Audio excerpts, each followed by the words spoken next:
Ahoy there! Ahoy, mateys. Welcome to Questioning Christianity. All aboard. This is a show. For the new year. That's right. A new year, a new episode. We're glad that you're here. And this is a show for doubters and dreamers. It's a show where we talk a little bit about some of these tough questions of faith. I'm Dan McClellan, and with me, as always, is Rob Helton. Rob, hope you're doing all right. I'm good, Dan. How are you? I'm doing good. I have been thinking, though, I've been having some existential questions over the holiday. Oh, really? Yeah. Wow. You know, too much time off from work. Yeah. Too much turkey, too much pie. Yeah. And you find yourself kind of slumped in the couch and questioning everything about your own existence. Yeah. Why am I here? Yeah. How did I get here? Where am I going? And so I thought we could talk about some of those questions today. Sounds like a plan. The big one is, who am I? And often we're in situations where we are asked to introduce ourselves, and so we'll describe ourselves by our profession, or we'll talk about our family. We're often talking about things that we do. Mm-hmm. You know, I've heard it said that we are human beings and not human doings. Mm-hmm. So what's a healthier way to answer that question, who am I? Or what's a more biblically accurate way to try to address that question? Yeah, I'd like to get at that because I do believe that the Bible, I think, does give us some guidance about that, this ancient wisdom that comes down through the generations of God, I believe, revealing himself primarily to the ancient Israelites. So what if we started with me giving you a couple of answers that come from someplace other than the Bible? I'm open to it, man. Okay. So this deep existential question, we're going really deep right at the beginning of 2018. So this deep existential question of who am I? There's probably lots of different answers out there, but I thought maybe we would reflect on three different ones. Okay. One answer to that question comes from what may be called a naturalistic philosophy. And what I mean by that is if you're a type of person who attributes pretty much everything to simply the natural development of the universe, the evolutionary development, and you attribute everything to what you would call natural progression, but nothing to a divine being. In other words, you might describe yourself as an atheist. Okay. Okay. To answer that question, a naturalistic thinker, I believe, when you pin that person down, has to answer that question of who am I by saying you are basically nothing. That sounds a little bit harsh, but think about it. If you're a person who believes, I come from nothing, I'm going back to nothing, then you are basically nothing. So what would make a person something is the idea of like a soul and an afterlife and something that goes on after this existence. Something more than just the philosophy that I'm just the product of a universe that started off with a big bang and the evolutionary development of humanity. Something. But even that development is amazing. It's miraculous. Sure. I don't know if that's nothing. But I see what you're saying, though, as far as like one of the things that just popped in my mind were, we hear about kids and families and things starving in other countries and persecution and genocide and things. Well, it seems that if you have this naturalistic perspective, you justify that as only the strong survive, survival of the fittest. Yeah, yeah. Does that make you more callous to the suffering of others, or does that bring some sense of comfort? I'm curious. Yeah, I don't know. not at all. I believe that some of my friends, people that I've known who would describe themselves as atheist, and I don't know these labels. I don't know if these labels ever work exactly because you may not think of yourself as an atheist. And you may think of yourself as a person who believes in some kind of being out there or something more than just the natural development of the universe, but you believe, for instance, in evolution. I believe in evolution as far as the evolutionary development, that process. I just believe that there's something behind the evolutionary development of human beings. At any rate, one of the things that I've discovered about folks who would describe themselves as non-believers, some of them have much greater capacity for compassion than some of the people that I've met who would describe themselves as believers. Okay. And which is one of the questions that I share with my naturalistic thinkers, thinking friends.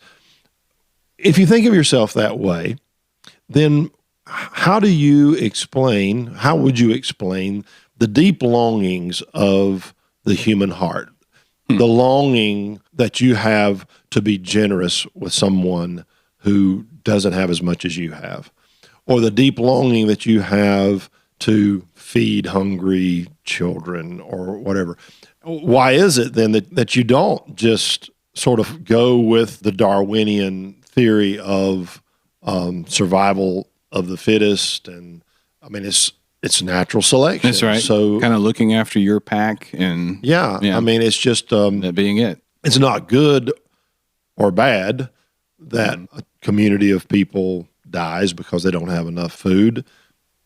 That's just natural selection. Yeah. We all, I believe, have these deep longings, and that's part of answering the question, who am I? We're looking for an answer to, where do those longings come from? Yeah, and I'd really like to know, if you're listening right now and you kind of think of yourself as an atheist or, again, we're not big on labels, but if this kind of idea is resonating with you, would really love to hear what you have to say about it. And you can do that by sending us an email or contacting us through Facebook. So check out our website, questioningchristianitypodcast.com or facebook.com/questioningchristianity. We really do want to hear from you. But this naturalistic view, it's almost never all or nothing. You can have some of this view and still be a believer. Yeah.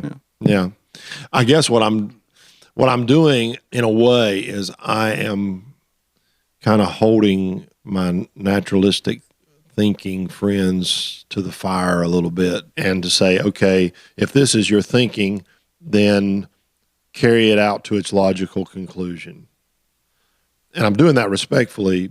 Yeah. But I'm just saying that if my philosophy of life is that I'm just a collection of atoms and molecules and genes, and I've got stuff firing in my brain, but none of it, it's just I'm just a collection of all this stuff, and when I draw my last breath, then it's all done and everything shuts down. Then what does that make you now? See, I would argue that we all know that there's something deeper in us. So some kind of spirit, some kind of soul. Yeah. Something that separates us from other animals, organisms. I think so. Well, we're trying to answer this question, who am I? And so I think you said you had 3 possible answers for us. What would be the second one? The second one comes from a lot of different places, religion being one of them. Okay. Sometimes religion says to us that who we are is we are sinners. That's our identification. I would push back against that. Let me back up a little bit and think about where that comes from in terms of ancient history. And when you say religion, are we talking about just Christianity or other religions? I think there's all forms of religion that say that. The word sinner might not cross the lines from one religion or one belief system to another. But somehow religion tends to tell us that who you are is a person who doesn't measure up to God or the gods. You're flawed. You're flawed. Yeah. And so what you do then is you have to somehow appease the gods. And that's what keeps the system of religion running. in the ancient world, the way that worked sometimes for religion to keep everything running according to the system that it needed to run, and religion tended to blend seamlessly in with whatever hierarchy was in place, the king or whatever. Okay. The way that story got told was that the gods had created the rulers, the king and the aristocracy or whatever. Those people had been created in the image of the gods, and that they were actually the offspring of the gods. That these people, the king particularly, was the son of God. And in fact, I think we said last podcast that Caesar had that title, Son of God. And that's one of the reasons why a lot of times the kings will have images of themselves on currency, on coin, or around the empire. They would have images of themselves put up because the idea was that the king reflects the image of the gods, whoever the gods are. But the king and that highest layer of society, they were the only ones who held that distinction. Everybody else would fall somewhere under them. And so the peasant class, and then you'd have slaves, and of course, in most ancient societies, women were way down at the bottom of that. And so you got identified as someone who had then to try to do something to appease the gods, which most of the time meant that you did something to put money in the pockets of the religious hierarchy and that sort of thing. So that gets carried down, I believe. A lot of times in Christian tradition, we have told people that basically who you are, your primary identity as a human being, you are a sinner. And well, I guess if you are, the king, or if you're born into the aristocracy, then you can, with confidence, answer that question, who am I? You're in a pretty good position. Sure. But for the rest of us, or for people below us, you would answer that question and with a pretty low view, I guess, of your own worth. Exactly. And so the system that you describe, where you have religion and governments working, it sounds very much like a corruption and a way to keep people put in their place, or I do believe that. And I'm not saying that about control or something. Exactly. Yeah, I think so. And please don't hear me saying that go out and ditch your religion. Yeah, and we're speaking in very generalized terms. Exactly. Yeah, we're not asking anybody to apostatize from your religion. The religion is not bad.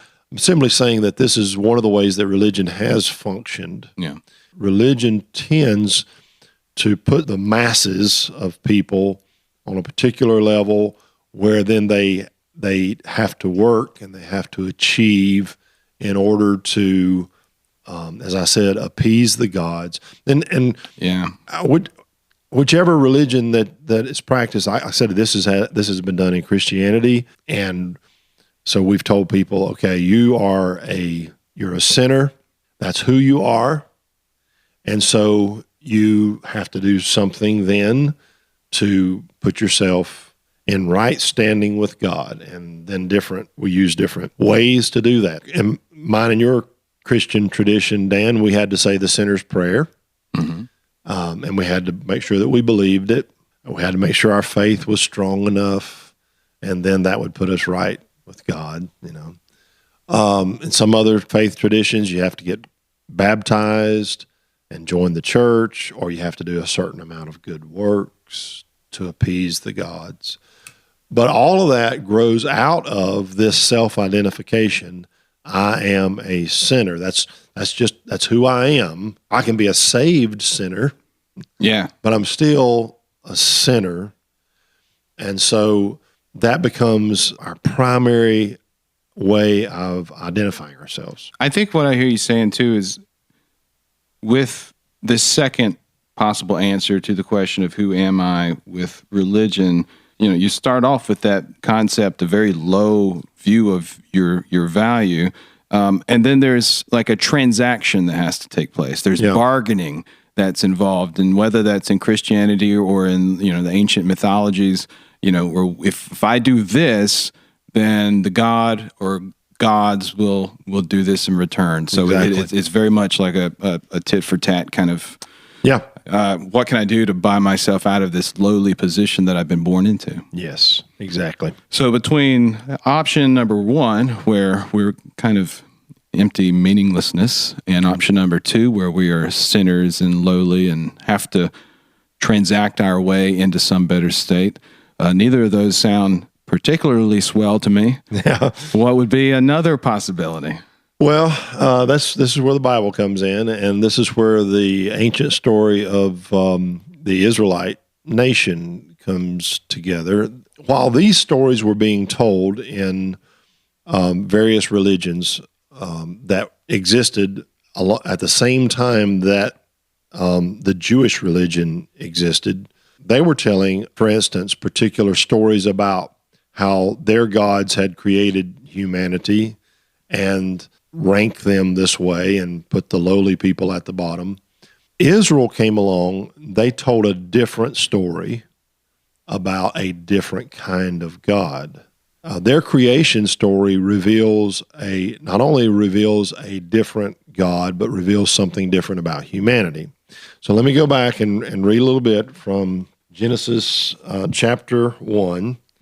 And this is, of course, Israel's creation story. Now, this is poetry, of course, and so we read it with that in mind. The writer says, "Then God said, 'Let us make mankind in our image.'"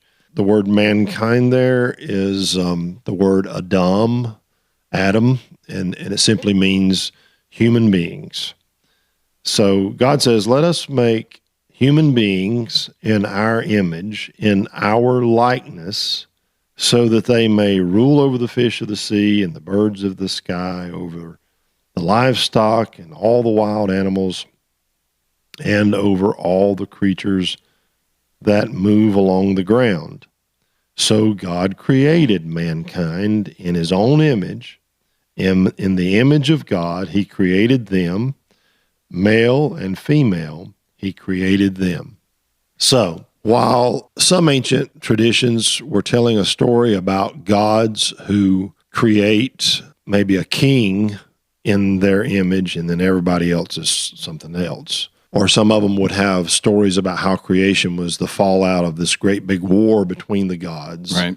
Israel came along and they told a story about a God who created all of humanity, Adam, all humankind, in his image, which put everybody on the same level. So instead of just the king being the offspring of the gods, this story told about a God who created all of humanity as his children. So, Dan, when you ask me who am I, mm-hmm. or who do I think that I am, the way that I answer that question is to say that I'm one of God's children. I am a beloved son of God.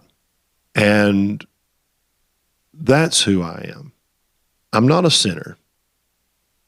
Now, I sin. I have that capacity, and I'll say more about that maybe in a minute. But my primary identity as a human being from creation is that I'm a child of God. It's another one of those issues that seems like a subtle nuance, but it's loaded big time. Mm-hmm. If God has made me in his image, suddenly God doesn't seem as angry.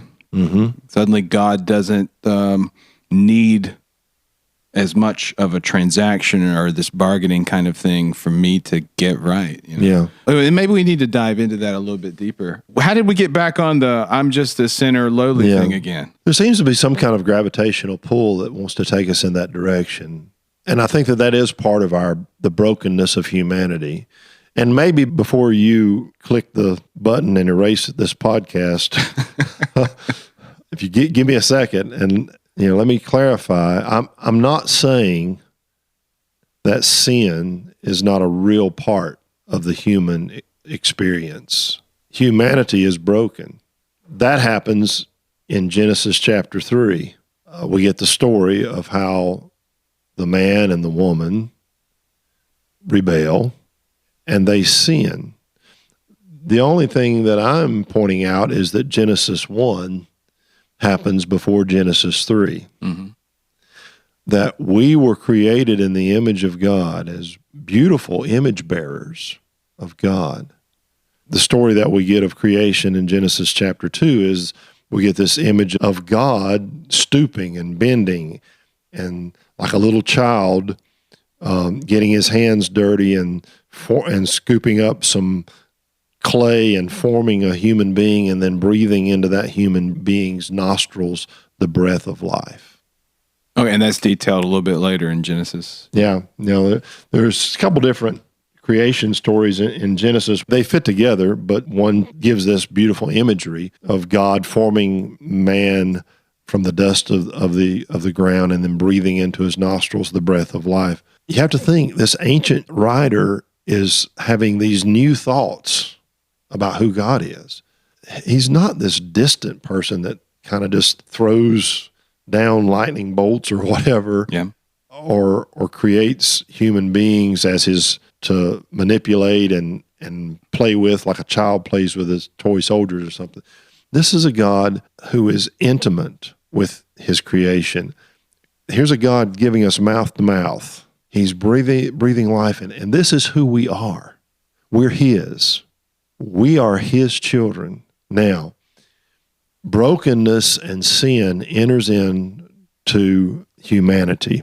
And sin is something that takes us off in some destructive directions. But that doesn't negate who we are. Now, we need to be rescued. We need to be saved. But we don't need to be saved from who we are. We need to be saved back to who we are. Okay. And that's a big difference. Yeah. See? When you talked about sin coming into humanity, is that the idea of original sin, or is that a statement for just the way it comes into each of our own lives? Or what do you think about that? Yeah. Well, I don't make too much of a big deal about the concept of original sin. I understand how that works, that kind of sin is kind of inherited, and I'm not saying that it's not. I believe that our brokenness has been passed down from generation to generation. There's almost a fatalistic idea that goes along with that, though, that we're destined to be sinners and there's nothing that can change that. I definitely agree that we need to be saved. We sure do. Sin is real in our world, and so Jesus came to save us. We, in our world, we have sort of turned that into Jesus saving us from an angry God instead of what I believe is more true to the Bible, Jesus saving us from our own brokenness. If we start with this idea of God kneeling and building in the dirt and breathing life into us, and then sin somehow separates us, let's try to examine that a little bit more. Does that separation, is that where we get the Jonathan Edwards kind of view of, well, now he's angry, and look at, we are just these little spiders or something that need to be smashed, and only by his grace or something can this anger be quenched. Yeah. What is that separation then? What that sin causes? Well, here's what we've done, I believe, particularly in the Reformed tradition. Since the Reformation, we've developed an idea that pictured God as the great judge, and we are the condemned criminal, and Jesus is the lawyer that stands in between us and the judge, and he pleads our case, and he takes our punishment so that the judge won't condemn us. Mm-hmm. I understand that, and some of that imagery is in some of the Apostle Paul's writings, but you have to remember that a lot of that got ramped up with the Reformation. I believe Calvin, was a lawyer. Okay. So, I believe, though, if you read through the Bible, read the Old Testament prophets when they talk about sin and deliverance from sin. It's more like we are sick and we need to be healed than it is like we're condemned and we need to be pardoned. Jesus doesn't talk about himself as the great lawyer. He talks about himself as the physician. That's true, yeah. In fact, when he's accused of hanging out with sinners, he said, well, the healthy don't need a doctor. It's the sick. It's not so much, Dan, that our sinful condition is this thing that has put us in the category of being condemned before God. Although I'm not saying that I necessarily totally disagree with that, but I think that it's more that our sin, our brokenness has put us in the category of needing to be healed by God. Gotcha. And to do that, he sent his son to us. Not so he could be reconciled to us, but so that we could be reconciled to him.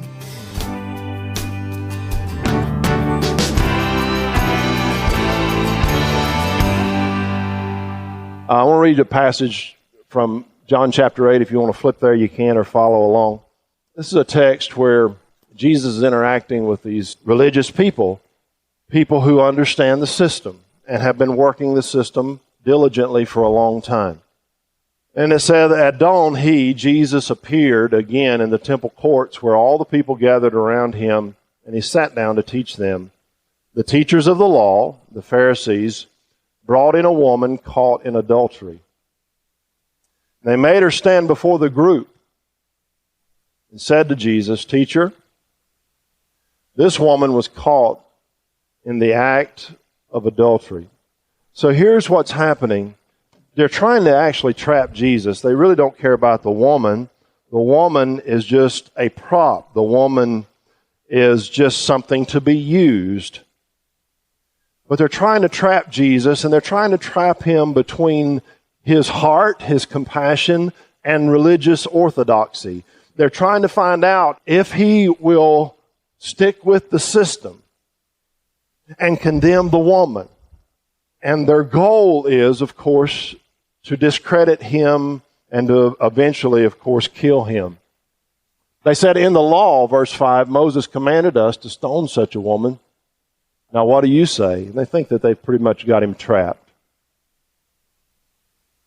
They were using this question as a trap in order to have a basis for accusing him. But Jesus bent down and started to write on the ground with his finger. Isn't this interesting? See this scene in your mind. Here Jesus is. There's this crowd of religious leaders, these people who are thirsty for blood, not so much the woman's, but his.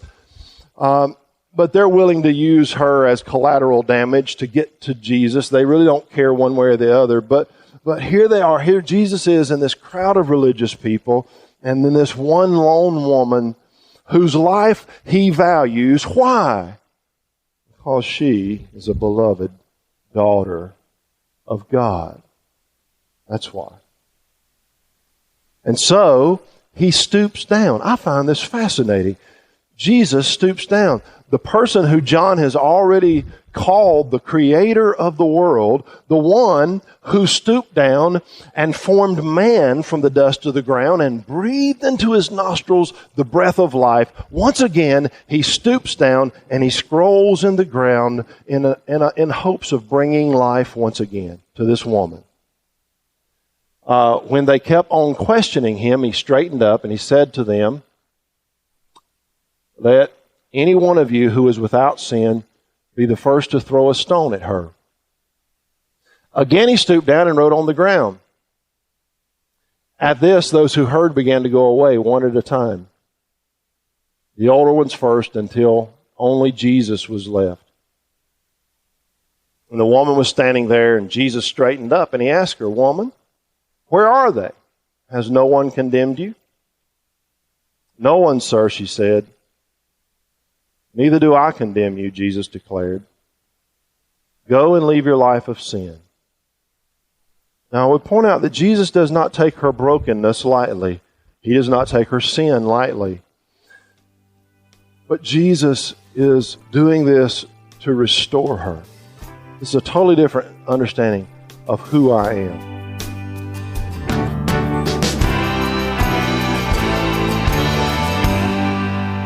So 3 pretty distinct ways to answer that question, who am I? I would imagine one could fall anywhere on that spectrum. It's not just necessarily you're in this category, this one or this one. You know, we were speaking in kind of these big generalities earlier about religion, and we're including Christianity in that conversation. So we're not trying to point out the flaws of other faith traditions and that sort of thing. You know, in general, we could see ourselves as kind of this meaningless result of natural selection. We could see ourselves as the lowly peasant that has to figure out a way to bargain with God into a better position. Or we could see ourselves as a child or the offspring of God. Once we have this knowledge, let's just say we're able to embrace that last one. Yeah. Does it do anything for us other than make us feel good? Well, I think it's good to feel good. I like feeling good. I do believe that it fundamentally shifts our paradigm so that we are looking at ourselves through a different set of lenses. I think that in and of itself can come and go. I still carry a lot of baggage around from my indoctrination into the idea that I am a dirty, rotten sinner. I got told that, when I was growing up, particularly. Well, and I didn't mean to interrupt, but I did. So no, I guess no problem. Did. Go ahead. But that's like the first thing we feel like. I'm speaking as like in the fundamentalists. That's the first thing we feel like we have to say to somebody. Oh, yeah. And that's not very good news. Yeah. Hey, you're a dirty, rotten sinner. Yeah. Yeah, the gospel presentations that we use, normally we start out there, you're a sinner, or we're all sinners. But God loves you, but you're a sinner. Yeah. I'm not saying that sin is not serious. Sin is tragic. And I would point out, if we can do a little bit of an aside, and then let me come back if I may, Dan, maybe this will work, but maybe I'll get off on a tangent. But let's roll with it. Okay.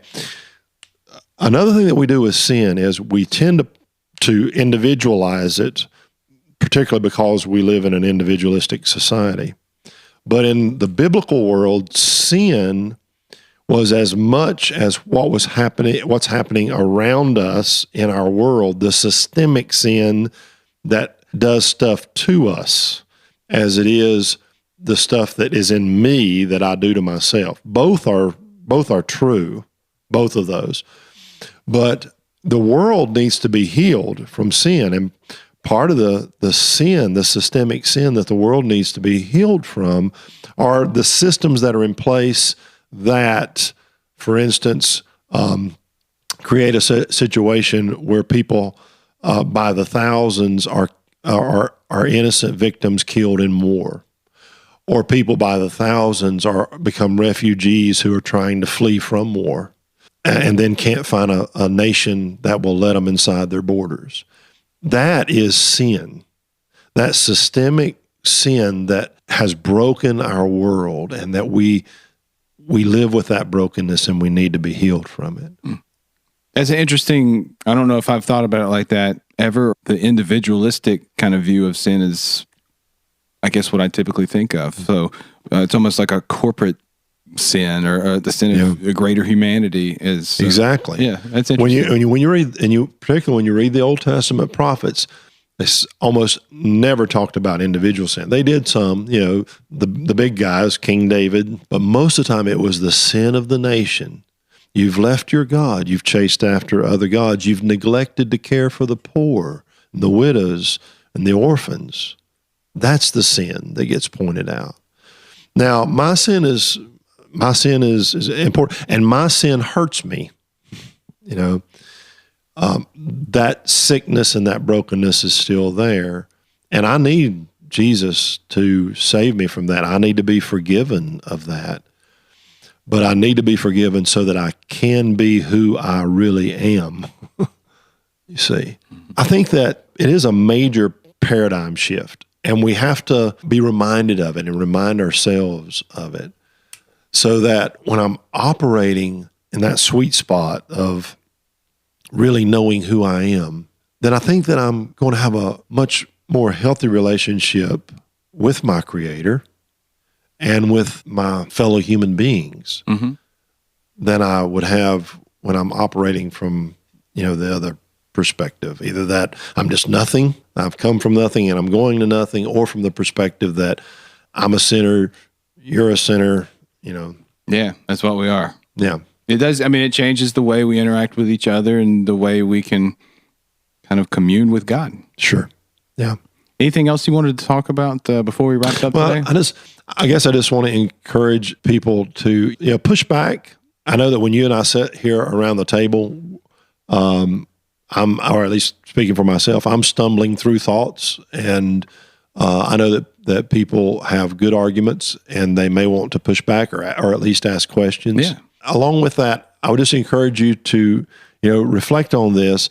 And Henry Nouwen, who is a Catholic writer who said some really great things, he said, one of the greatest tragedies of life is that we keep forgetting who we are. And I believe that's true.